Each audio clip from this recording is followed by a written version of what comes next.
Alrighty, what is up, guys? Evan Aldo here. Pretty wild day today with a lot of the banks crashing. That could have been part of the reason why we saw a bit of a pump earlier today.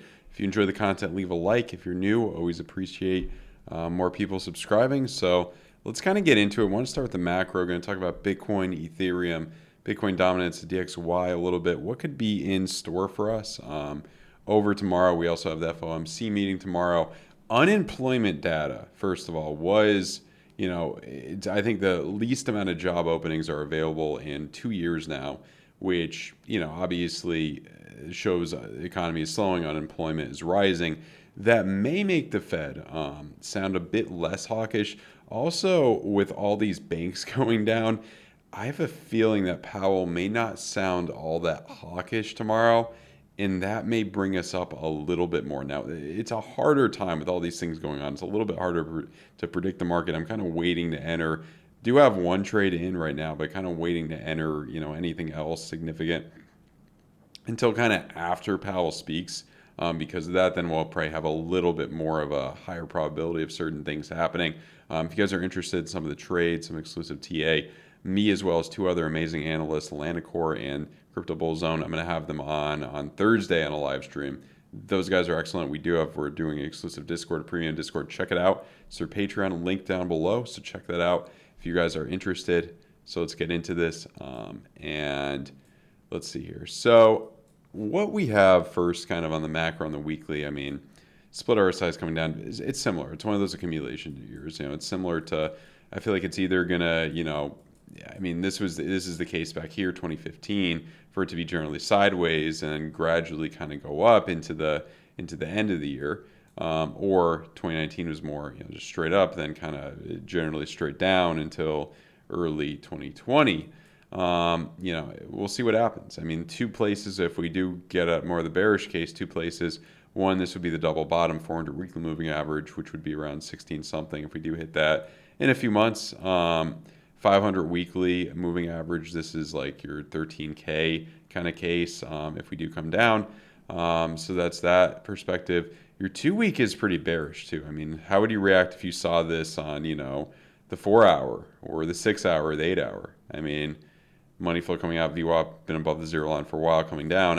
Obviously pretty bearish. You'd obviously react pretty bearish. We know in terms of probability, you're probably going to have at least, somewhat of a significant correction at some point from this. Could take time. It's a large time frame.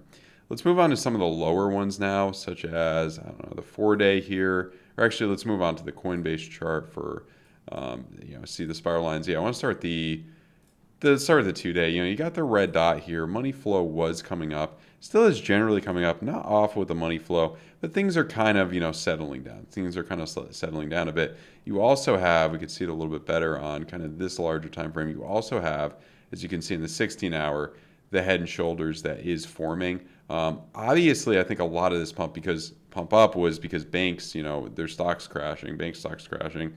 And then, traditional markets coming down, which shows a lot of strength for Bitcoin. I don't know if we're there quite yet where Bitcoin completely decouples from traditional markets, but we're getting there. And if we see more banks go down, I'm not sure if we necessarily will, but if we keep seeing this stuff with banks, there's a good shot that you keep coming up, and that's the case for kind of 35K, 40K, that possibility. Now, the first head and shoulders, if we are to break down, obviously, probably a technical target around 25. You do have your 200 weekly up here around 26, which is a huge area. The 200 weekly price does not care about that point as much as it used to, but I still think if you lose 26, lose 25, lose 26, things do get a bit more bearish. Now, also the last thing I wanted to show you here, we may get a trigger wave pretty soon on the 16-hour, which if Powell doesn't sound too hawkish tomorrow, which he's going to have some major courage if he sounds hawkish tomorrow after, unemployment combined with these bank stocks crashing. Regional banks crashing. Yeah, it's he's going to have some courage for that. I feel like he's going to not sound so hawkish. Now, we are hitting currently. If you look at, let's just see here, 4 hour coming into the green, 4 and 6 hour, generally not bad. Neutral to a bit more bullish. But if you look here too, you look at hitting the high volume area low here, and then we're getting, I believe, we're getting bearish divs. Bearish div on the 22. I've been a little bit cautious in terms of trying to enter that short, but I was looking to potentially enter one over here and try to bring it down to kind of this area. This might work out well. It's a weird environment right now, and if you look at the lower time frames, kind of your more case to come up is what's happening here. Now we're getting some green dots on the 3 hours, so I'm just like letting it sit for now. I want to see what happens with Powell tomorrow. It's a little bit tough to say what's going to happen. So yeah, let's move on to Ethereum here. Now, obviously on the macro for Ethereum, I think the 12 day is an important one to really keep an eye on. This coming into the red is going to be, I think, an excellent place to start DCing in or potentially converting some Bitcoin into Ethereum for, that kind of really good opportunity. Now, even, let's say this comes back down to 1,100, 1,200 by the end of the year. Those are you'll be in the red, really good place to be DCAing into this. Probably worst case scenario, low area, lower lows, 600, something of that nature. Regulatory FUD and a bad recession, that would be the recipe for that. Could happen, absolutely could happen. Split RSIs in the weekly, a lot points to repeating something of this nature. Downward, kind of repeating something of this nature. I mean, it would, if you kind of come down like this, it would look, like something like that for that prediction. Now, let's get on onto some of these lower time frames for Ethereum a bit.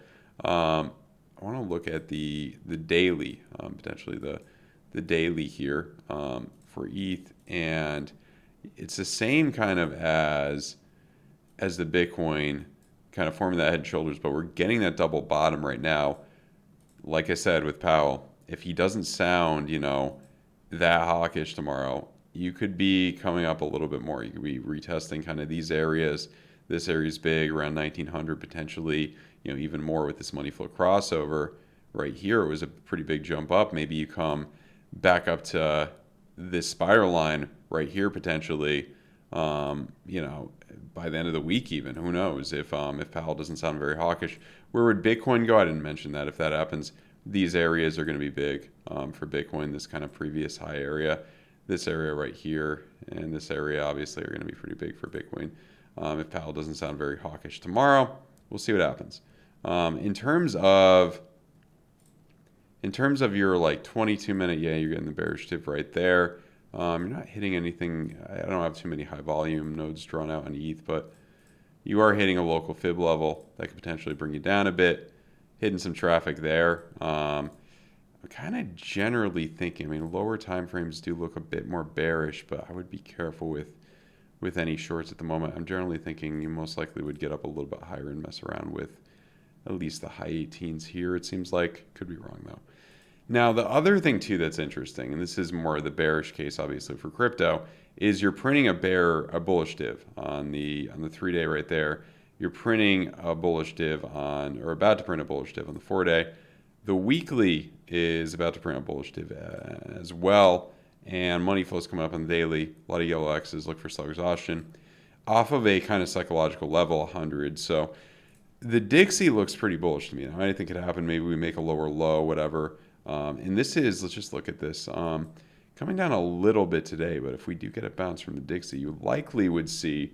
That's what's interesting. This is getting interesting because the Dixie is coming up, or the Dixie is coming down, Dixie is coming down a little bit. Traditional markets are coming down, and Bitcoin's coming up a little bit. So it's a little bit, conflicting there. It's kind of making the Dixie stay kind of sideways a little bit, but that would be interesting. It's kind of like what happens with this if Bitcoin keeps coming up, decouples from traditional markets, and traditional markets go down. Does that kind of cancel it out? I think with traditional markets, if they go down, because there's just so much more of a market cap in traditional markets, if they go down, the Dixie could go up. So the Dixie theoretically could go up with Bitcoin. If Bitcoin does stay kind of bullish like that, it could go up with Bitcoin. So that's something to keep an eye out on. Always good to keep an eye on Bitcoin dominance. Always good to keep an eye on anything that's mooning, going really high. You're getting some red dots here and there in high time frames, but this doesn't show any major signs of slowing up, even through this jump up today. Getting a bit more of a jump up for Bitcoin dominance. Maybe get another green dot in the weekly pretty soon to extend this, bring this even higher. We could come up pretty high here. We could get up to, I'm thinking this could be a potential top, still kind of, trending down over time here, coming up and then, just making lower lows. But, coming up to 55 could definitely be a potential. I don't really think he would go up to the low 60s. We'll see what happens though. If we do come into kind of, yeah, I mean, if we do make a lower low for Bitcoin, alts get completely destroyed at the end of the year, you could potentially see these areas again, the 65 areas again. But I'm more in the where I would start to get into alts would be more around the 55 camp. I think would be a good place, or maybe even sooner, depending on how things look in a few months. Right now, alts just keep leading against Bitcoin, and their trajectories could be, quite a bit downward. More, this is one trajectory I have for Cardano right here. I mean, we could come down to these areas if we turn on market cipher SR. I think there were a few areas I was looking at there. It's not coming up. That's all right, but these areas around, at least kind of around here, I think at least it would lead a bit more. I don't think you're gonna go that low. I think it's gonna kind of, outperform Bitcoin with time most likely. Cardano's a decent project, obviously, but to come down to these areas, maybe bleed just a bit more there. On the macro though, coin, for the main case where you're gonna come down farther, coin not looking too good. Blood diamond on the 2-week, unless we could somehow form maybe a reverse head and shoulders, stay sideways for a bit here and then break upward. Your technical target would be up here 160 if you formed a reverse head and shoulders. But in terms of that blood, that blood diamond here, it kind of does seem like you would make a lower low with this potentially towards the end of the year if we do go into a recession as well. And Bitcoin generally has followed this so far, so that's why I'm kind of thinking maybe Bitcoin doesn't really decouple from traditional markets just yet. Maybe we have a little bit more certainty with the banks and that all that FUD kind of ends. But I don't know. We're in some interesting times.